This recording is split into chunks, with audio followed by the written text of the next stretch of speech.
years ago, an audience member came up to me and asked, how do you get that fiddle sound? And at first, I didn't understand their question.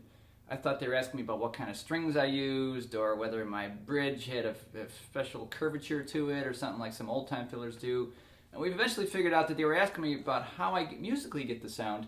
When I played something, oh yeah, that's it, I played...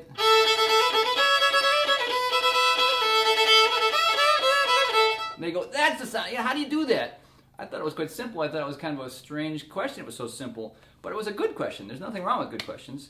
And over the years, I've honed my answer to this question as I taught students the same stuff.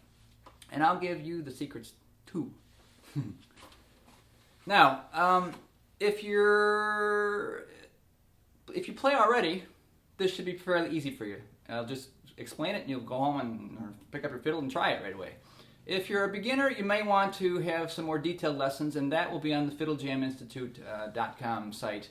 We'll do lessons about how to bow in this style, how to finger in this style, a little bit of theory, and how to apply it, that kind of stuff. But right now I'm going to give you the secret.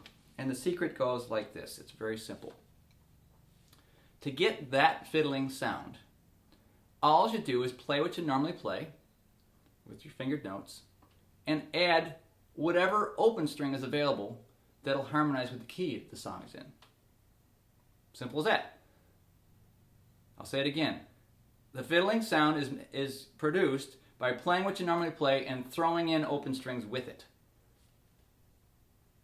Okay, now if you're already a good player, go try that.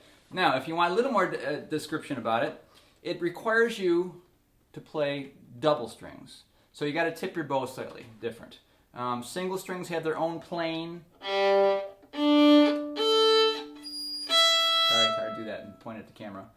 There's 4 bow planes for each individual string, and then in between them, you have to let your shoulder muscles get used to a slightly different angle of the bow so that it touches both strings at the same time for the whole stroke. Now you notice that I lift my fingers up. For practice, I'd advise that. Keep your index finger ahead of your thumb, so you get kind of sensitive to what's touching the string that way. So kind of get this sensitivity for both and see if you can do it for a whole stroke. Without wavering. If you're getting off a little bit, don't try and force it. The one string will just croak like a frog. All right, you don't want that. So if you can do a relaxed stroke for the whole length of the bow, you're ready. So you got 4 individual string bow planes and now 3 new double string planes, which makes 7 different notches that your arm has to get used to. So that's the first step. Now also physics, I'll tell you, there's a little tip. If you're here and wiggle your hand a little bit, the bow wiggles all over the place, right?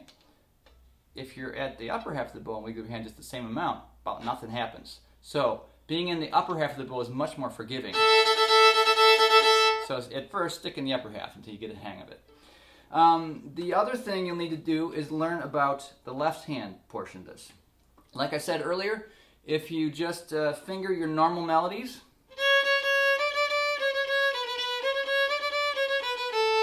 there's Bottle and Cabbage down, and add open string that harmonize with the key. In this case, open E would be fine.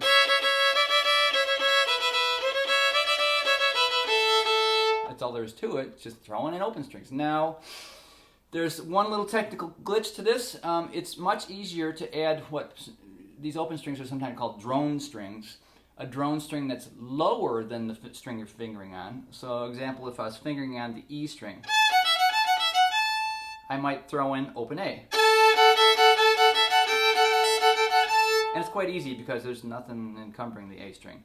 But now if you have to play on the A string with your fingers and throw in an open E, which is above the fingers, it's a little tricky. You got to have your fingers right up on their tips and be very careful that none of the flesh of the finger touches the open drone string, or it'll squeal like that. So there's A, B, C sharp. I'm going to throw an open E with it. All right, so that's a little tricky. Get used to that. You could probably try a scale. There's A major scale. Let's use that. I'll throw in an A or an open E anywhere I can with that scale. So I'll start with open A and E. Now B, with open E. Very careful about the placement of your fingertip. C sharp with open E. D with open E. Now the next note of the scale is E, so we'll throw an open A with that as a drone. Now F sharp and A. G sharp and A, and that's a good little practice thing to do. So that's the only trick for left hand stuff. The other thing is a little bit of knowledge that I mentioned. Knowledge being music theory. Don't get scared, it's not hard. So if the song's in the key of A, you're probably going to throw in A's as much as possible. And also the other sweet note is the fifth of the key always. So in A, it's A, B, C, D, E. E is the fifth note of the key of A. So they're both strong notes.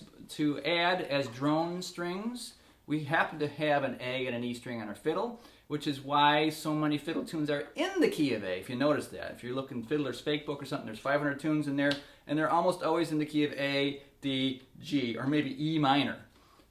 There's only a few exceptions in there, all right? Fiddle tunes tend to be in these keys simply so that we can add those 4 unique sounding notes.